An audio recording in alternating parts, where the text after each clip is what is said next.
Welcome back to Outdoors with Larry Ray on ESPN 790 AM, brought to you proudly by the Tennessee Wildlife and Resources Agency. Hey, welcome back to Outdoors with Larry Ray as we roll into our 20th year on the air. And hello to all you folks in Brownsville, Tennessee on 1520 AM and 95.3 FM. And, of course, News Talk 101.5 in Jackson. And our home folks here right in Memphis on Intercom Radio on ESPN AM 790, 92.9 HD FM. And this is for Saturday. So as I told you before, Bill Cooksey will be joining us momentarily as one of our co-hosts. But, of course, for Saturday is Bonus Wong. And so we've got to have somebody to talk fishing with. And Ron just said, absolutely. Yeah, why don't we just talk to this next guy? I think he knows a little bit about fishing. So I think he does. I think we're going to head to Gainesville, Florida, and let Ron introduce this next gentleman. Well, this gentleman that we're getting ready to talk to, and I'm so excited too. He has 9 first-place finishes in BASS champion. Woo! All right. Competition, and he is he's a member of the Fishing Hall of Fame. Yes, he is. He is. Listen. Yes. He is a member of the Lew's Strike King Pro Team. Yes. Trocar hooks, Triton boats. He's ran forever. Yes. And he does a magnificent job of teaching. Okay. That's one of the things. He's got videos out and everything else. All right. But hey, everybody knows one more cast, Shaw Grigsby. Oh man, Shaw, I thought he's done cut into your time. We only got 3 minutes to talk to you now. So. And Ron, you read that just like I wrote it. Way to go, Ron. That's perfect. Hey, I we need to send y'all money or something. Yeah, no, we don't take money here. Ron, send him a coupon to a food place. That's what Ron wants. We appreciate Shaw being with us on Outdoors with Larry Ray, and I know. As I talked to you earlier in the week for this Saturday morning, and Ron suggested this, I think we need to too, is not only talk about your connections and, of course, with Lew's and Strike King and all these other things, but talk about, let's talk fishing for 2021. I'm really hopeful, what we've been through in this thing that Major League Fishing has just exploded, the MLF, and we're going to talk to Jim Wilburn later in the show. He's the president and CEO of Major League Fishing. But so I'll talk about 2021 for you. I mean, a lot of guys are saying, man, I want to get back to it and get fishing. We've had some cancellations already with out west, but talk about what 2021 looks like for Shaw Grigsby. Well, I'm excited about it. I mean, I would love to already start fishing, but we'll start off in Rayburn in mid-March, and Sam Rayburn is just what an incredible place to go catch giant bass. Yes. In fact, I think they had a BFL a couple of weeks ago, and ended up having like 40 pounds win it or something ridiculous. That's right. Took 40 pounds to win it. So? Yeah. So a 1 day 5 fish, it's crazy. So you got that, and then we got Travis, and we got, we have so many wonderful places to go fishing on the circuit this year. So I'm just excited about it, getting ready to go back.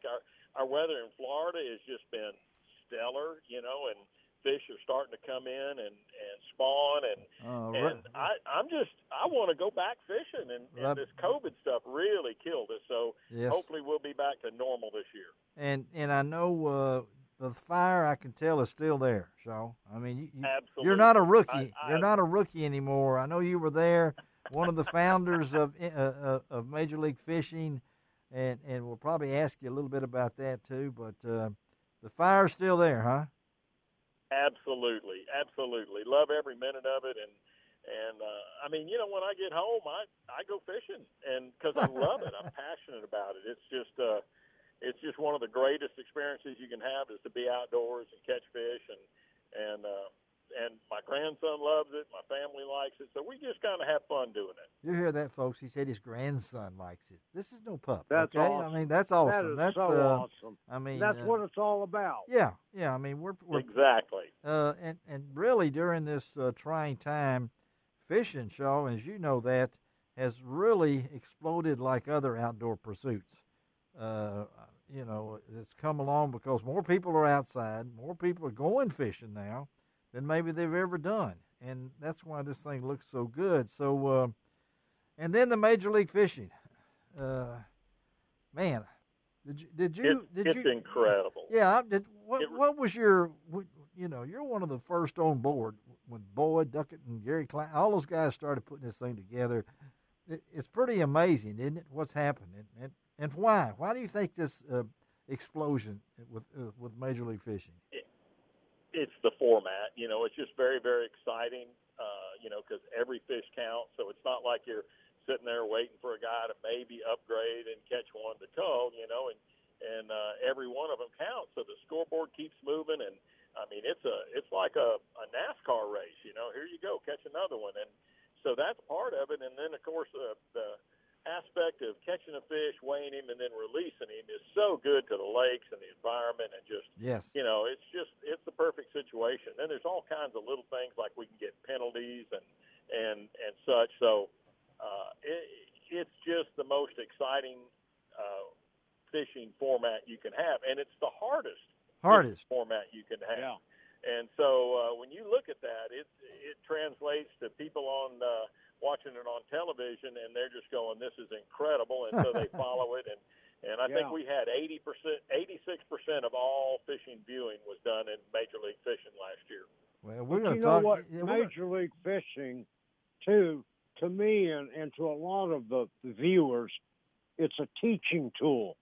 People get to really see real time how to use different lures and what they're throwing. It's nothing. There's nothing secret about it. You can't hide, can you, Shaw?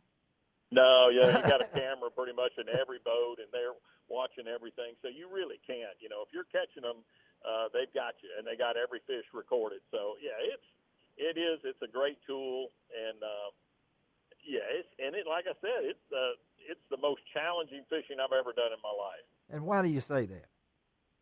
It's just because you have a rolling scoreboard and every fish counts, so you can't like catch a big one and go, okay, I can relax. Yes. I got my kicker now. I can relax, and I know I'm going to do good today. And that doesn't work because catching a kicker just means that you moved up a little bit. But then these guys that are catching them and catching, instead of like I may catch 10 fish in a day. Yeah. Well, you get Jacob Wheeler, and he may catch 25 or 30, and they still be the same size, 3s and 4s and such. So amazing. You can't rest at all. It's one of those things that you are constantly pushing and driving and making every cast count and trying to be precision with everything you do, and you can't afford to miss one. You miss one, you're like, oh my goodness, I'm going backwards.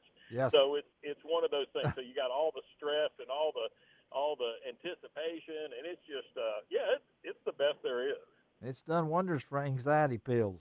I mean, I mean, you can be supercharged, and I know Ron's going to ask you a technical thing a little bit, because I know 2020 for you was an unusual year. I mean, right? I mean, very, very much. Come last April, what happened? I mean, tell our listeners. Yeah, they canceled our tournaments and some of our best tournaments. We were getting ready to go to North Carolina where we were going to catch some big fish. Yes, Darren Harris and Jordan and Falls, and I'm just like so excited, and then this stuff hits us, and it's like, oh, yeah. And then we didn't get to go to Thousand Islands, which is one of the best smallmouth fisheries in right. the world. Yeah, and we were going there in June. I'm like, oh, and that got canceled. It was just a very disappointing year, and so hopefully things will settle out. It's still wreaking havoc in our nation, and some people it doesn't do anything to, and other people it kills them, and so it's a terrible disease. And well, I think just like the hope that we can get back to normal. Yes, that's what we want. And again, we're talking to Shaw Grigsby, of course, Bass Fishing Hall of Fame guy, and 20 years, more than 20 years, I guess you've been on with your show and things along that line, and getting ready to head to Sam Rayburn. And I know, Ron, you were talking about that Shaw has just been a pioneer and one of those. I'm not saying he's like in the covered wagon and that kind of pioneer. I'm sorry, Shaw, I didn't mean that. 'Cause, yeah, you're just a pup to me and Wong. So let's we won't get into the age. That's right. But Ron, you could look at Shaw and see how consistency and things like that, Ron, because there's some whippersnappers out there, and Shaw still has that drive. Ron, isn't that important for a pro guy, Ron, to have that? It absolutely is, and it's kind of like, to me, and the pros that are out there that have fished for so long, you've got to be able to learn something every time you go fishing. Yeah. And in today's world, especially for us that have been around for a while, it's the learning the technology and how to use the technology to stay up with these younger guys. All of us have been on all these lakes, just like Shaw. He's been about every one of these lakes more than once, a lot of times, for these competitions. But the fact of the matter is, these young guys are using electronics and making it a different game today. And Shaw, don't you think though that it's a learning experience every time you go fishing, and things that you have to learn? Yeah, every day you go, you learn more. Yes. You learn more about behavior and all that. And, and you brought this up, Ron, earlier, a part of the Lose team. And I've got some incredible, in fact, I got my first couple TIs, which are just the most amazing reel you ever have.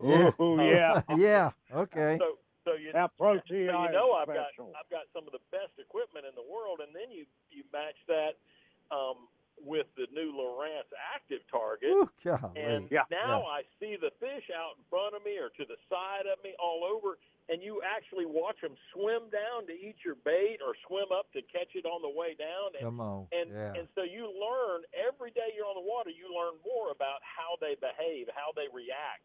And so technology has really brought us a long way, and it's just exciting. Every day you go fishing, you go, oh my gosh, here we go. We're going to catch a big one, and learn a little more and have some more fun. A long way from that first boat. What was your first boat?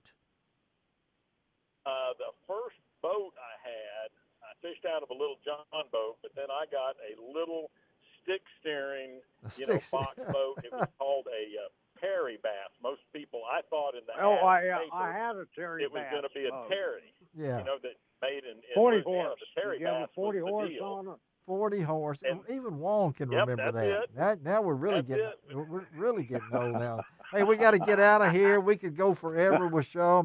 Shaw, we don't believe in luck. We just pulling for you, buddy. A lot of fans in Memphis here, even though Strike King has left the building like Elvis, we still feel part of you guys. So go get them this year, man. Okay? Got a lot of fans here. All right? Thank you, guys. Appreciate you having me on. All right. Let's take a break on Outdoors with Larry Ray. Be right back.